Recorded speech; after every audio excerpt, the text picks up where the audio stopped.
कौटुंबिक हिंसाचाराची तक्रार दाखल होताच एका उच्चपदस्थ महावितरण अधिकाऱ्याने स्वतःचे राहते घर तातडीने आपल्या आईच्या नावावर गिफ्ट केल्याचा गंभीर आरोप पीडित महिलाने केला आहे। या संपूर्ण प्रकरणात कायद्याचा दुरुपयोग करून पीडितेला घराबाहेर काढण्यात आल्याचा दावा करण्यात येत असून प्रशासनाच्या भूमिकेवरही प्रश्नचिन्ह उपस्थित होत आहे। पीडित महिलेच्या म्हणण्यानुसार तिने पती आणि सासूविरोधात कौटुंबिक हिंसाचाराची तक्रार नोंदवल्यानंतर काही दिवसांतच संबंधित अधिकाऱ्याने राहते घर आपल्या आईच्या नावावर हस्तांतरित केले। त्यानंतर ज्येष्ठ नागरिक कायद्याचा आधार घेत सासूने न्यायालयात धाव घेतली।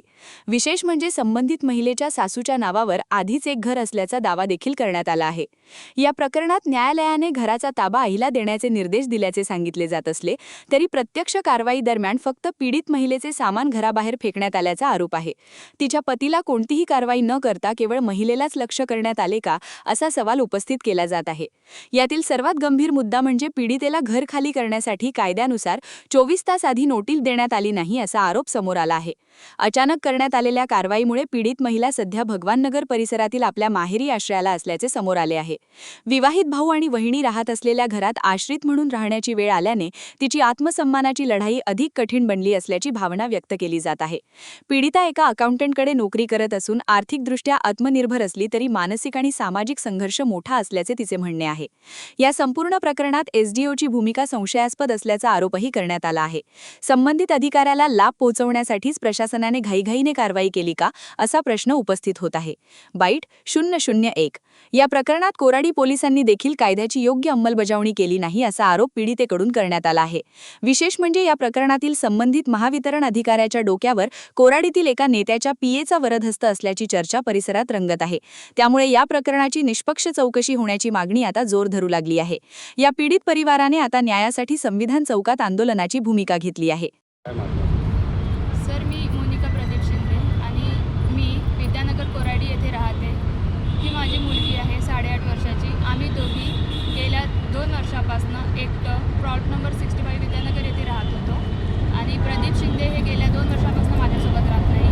आमचे फॅमिली डिस्प्यूट सुरू आहे आणि या दरम्यान मला दिल्ली कोर्टातून आदेश मिळाला होता की मी माझ्या मुलीसोबत त्या घरात राहू शकते, मला तिथनं कुणीही काढू शकणार नाही। याच्यानंतर पण प्रदीप शिंदे यांनी मी राहत असलेलं घर हे हेतुपूर्वक आईच्या नावाने गिफ्टेड करून सीनियर सिटीजन ॲक्टचा फायदा घेत त्यांनी एसडीओमध्ये मला त्या घराच्या बाहेर काढण्याकरिता केस फाईल केली आणि एसडीओनी कुठलाही विचार न करता आणि आम्ही जे राहत आहे ते घर संयुक्त नसून ते 2 वेगवेगळे घर आहे याची पण त्यांनी नोंद न घेता मला त्या घरातून बाहेर काढण्याचा ऑर्डर केला। ऑर्डर पास झाल्यानंतर मी तोच ऑर्डर कलेक्टरला चॅलेंज केला। ऑर्डर कलेक्टरकडे पेंडिंग आहे।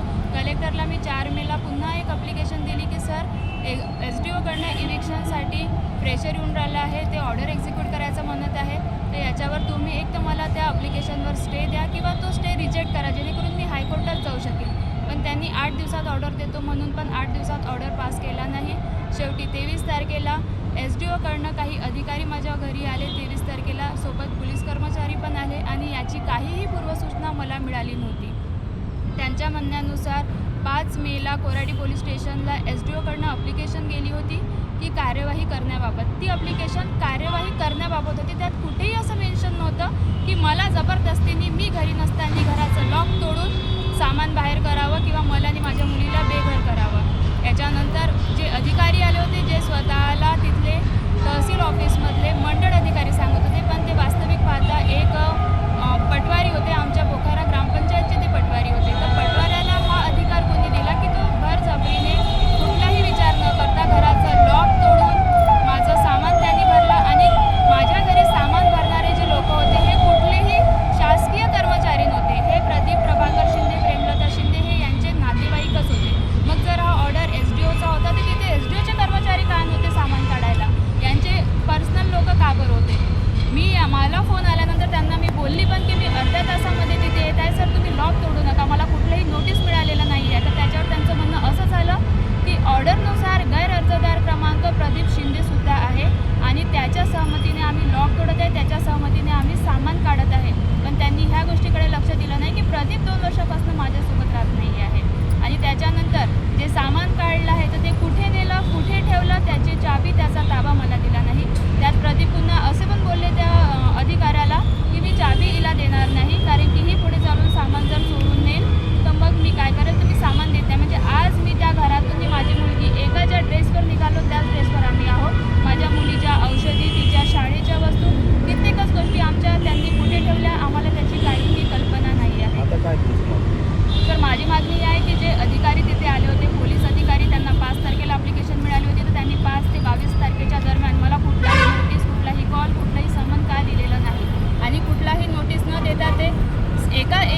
माझ्याकडे 23 तारखेला लॉक तोडून कसे घरामध्ये आले, हे कुठेतरी मला हे म्हणजे प्रशासनाचं काम वाटत नाही.